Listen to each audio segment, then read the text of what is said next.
Hello అందరికీ, ఈ వీడియోలో మనం వంకాయ పులుసు ఎలా తయారు చేస్తారో చూద్దామా? పదండి వీడియోలోకి వెళ్ళిపోదాం.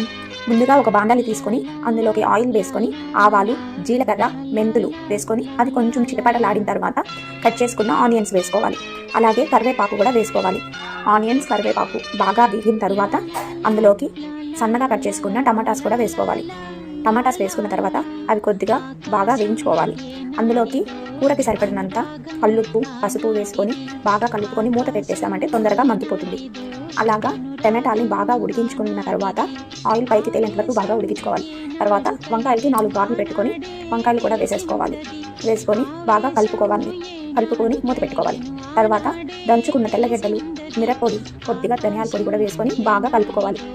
కలుపుకున్న తర్వాత నానబెట్టుకున్న చింతపండు రసాన్ని వేసుకోవాలి. వేసుకొని ఒక 10 నిమిషాలు మూత పెట్టుకొని బాగా ఉడికించుకున్నామంటే వంకాయ పులుసు రెడీ.